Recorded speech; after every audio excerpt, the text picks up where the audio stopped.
Mirë, në lidhje të drejtë për drejtë nga New Jersey, kam tani kolegen time Arbana Gjarra. Përshëndetje, Arbana, shoh nëse e kam lidhje. Ja ku është. Po, përshëndetje. Më pëlqen imazhi New Jerseyan që ti ke marrë, edhe tregon për të gjithë shqiptarët që ikin nga Shqipëria, nga Kosova, kur shkojnë në Europë ose Shtetet e Bashkuara të Amerikës, i thonë njerëzit që të është shtri lëkura.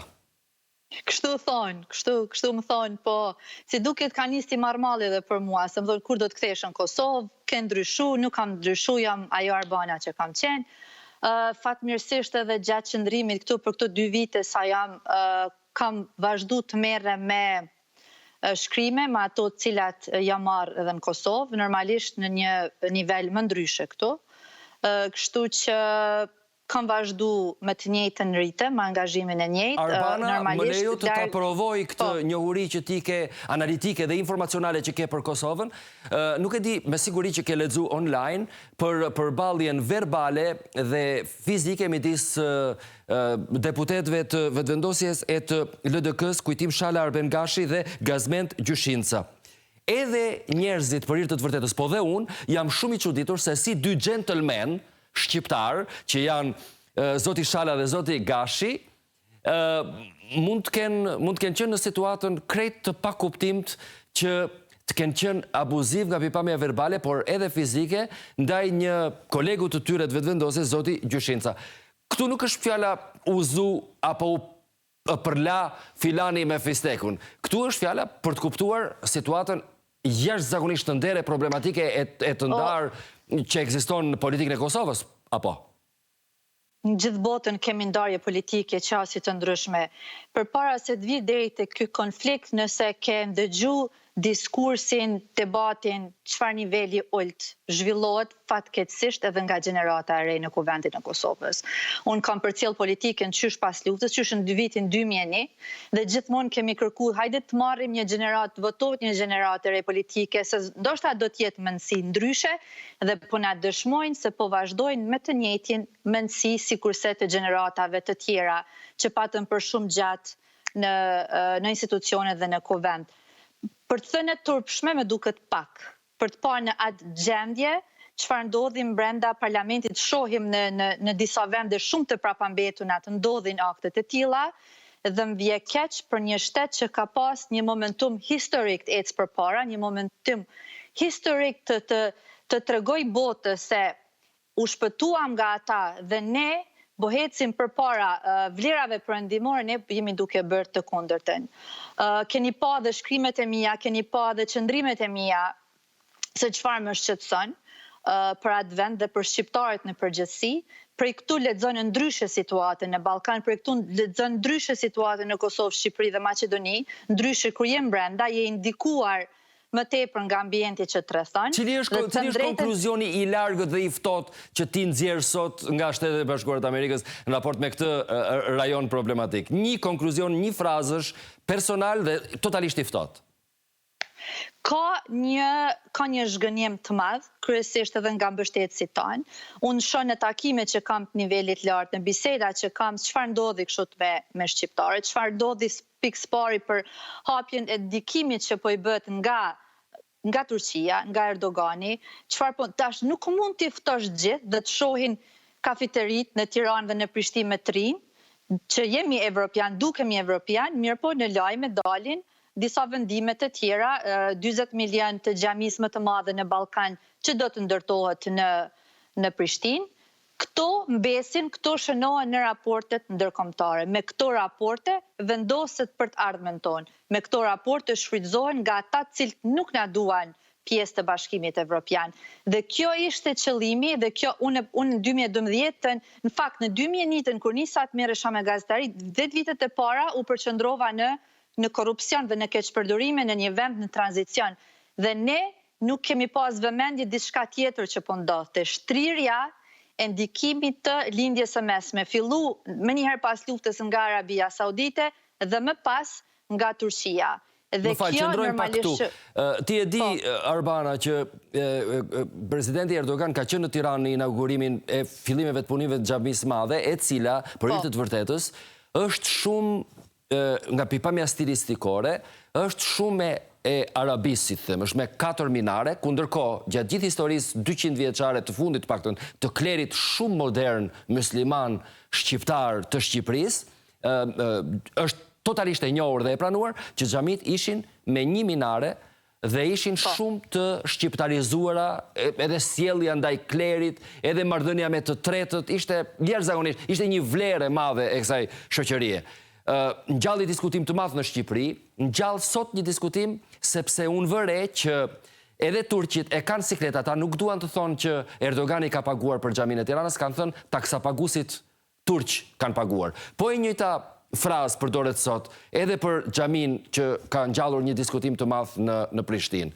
Këtu dua të bëj një pyetje për një mendimin tënd. Po ta shohësh me vëmendje, ka njerëz të cilët çuditën dhe thonë, pse do bëhet xhamia më e madhe në Ballkan në Kosovë apo në Shqipëri? Pse do bëhen me 4 minare? Pse jo me 1? Pse ka 800 e ca xhamira në Shqipëri që janë të parapora gjithandej në mënyrë të pakujdesshme, thonë ata që shqetësohen?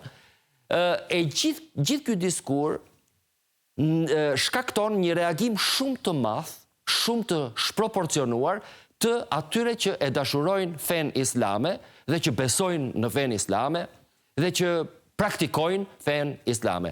Ata kanë shumë ëmbëllëf, shumë armiqësi për të kthyer ndaj këtij diskutimi dhe në përgjithësi kanë një lloj emocioni që është shumë i ngjashëm me vrullin jo karakteristik shqiptar kur vinte fjala për diskutuar klerin deri 100 vjet më parë. Të bën ty përshtypje dhe si e motivon ti këtë? Si e analizon ti këtë?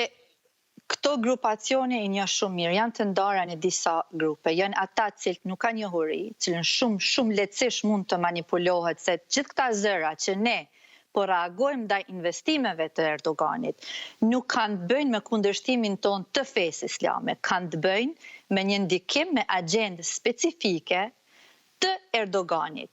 Domethënë, çfarë ndodh? Se ai ka 4 minara, por 1 minare tash për tash nuk ka asnjë rëndësi. Ka rëndësi që shqiptarët po shihen, jo vetëm po shihen, po janë bërë bashkëpunues të Erdoganit kundër vlerave të Perëndimit. A ka të bëjë kjo me Islamin?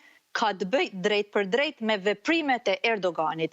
Turqit në Turqi janë zor të madh. Ne e dim se ka mbi 200.000 të arrestuar në Turqi. Domethënë, Erdogani asnjëherë më keq se tash nuk e ka pasur relacionet me Bashkimin Evropian. Është pjesë e NATO-s dhe ka bler kundër raketor nga Rusia dhe patëm reagimin në Kongres në Shtetet e Bashkuara të Amerikës për këtë bashkëpunim dhe lidhje të ngushtë që sot Erdogani ka me Putinin për interesat në lindjen e mesme dhe në Siri. Çfarë po ndodh? Në këtë moment, kur kemi Macron, kur kemi Merkel, të cilët tregojnë shqetësimet e tyre për shtrirjen e ndikimit të Turqisë jashtë Turqisë dhe kemi, nuk e fsheh këtë Erdogani, kemi bashkëpunëtor të tij, cilët të thonë haptazi se qëllimi i Erdoganit është rikthimi i ndikimit në tij në territore që dikur ishin të pushtuara nga pushtimi otoman. Pyetja e fundit për ta përmbyllur këtë, Arbana, ti personalisht je kundër ndërtimit të xhamis apo je e pandjeshme apo je pro? Jam kundër ndërtimit të xhamis nga Erdogani me parate. Erdoganit jam kundër të gjitha investimeve të Erdoganit në Kosovë, Shqipëri dhe në pjesën shqiptare në Maqedoni, sepse ky Erdogan dërgon qindra biznesmen dhe investime në Serbi, kurse në trevat shqiptare vjen dhe ndërton xhami. Vetëm se në qoftë se do të kisha perifrazuar, do të kisha, le të themi, qenë zëdhënësi i atyre që të dëgjojnë tani dhe që mezi presin ndërtimin jo të 1, po të 833 xhamive në gjithë territorin shqiptar, ata do të kishin thënë që ndërtimi i xhamisë është i mirë, pse e merrti me kaq tërslëk? Nuk e ka hallin Erdoganit të besimtarve. Ai ndërton këto xhami për të shantazhuar Evropën. Në Austri në 2018-ën, Sebastian Kurz mbylli 7 xhami të Erdoganit dhe largoi 60 imam për në Turqi sepse zbuloi se këto xhami po shfrytëzoheshin për interesa politike të Erdoganit.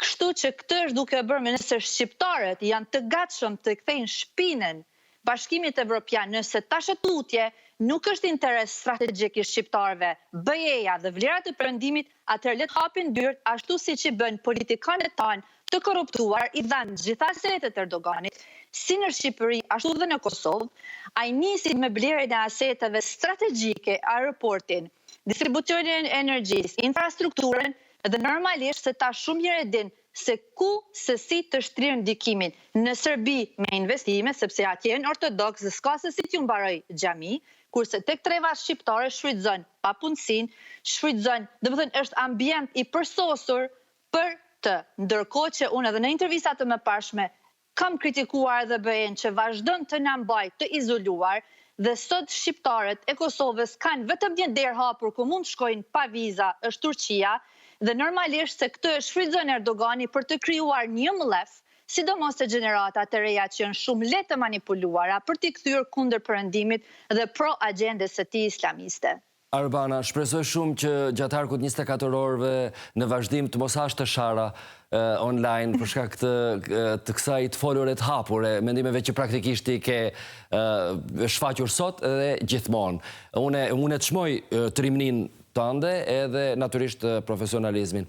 Falenderoj me gjithë zemër që ishe pjesë e programit. Faleminderit juve. Edhe të uroj çdo të mirë, ishte kolegja ime Arbana Xharra.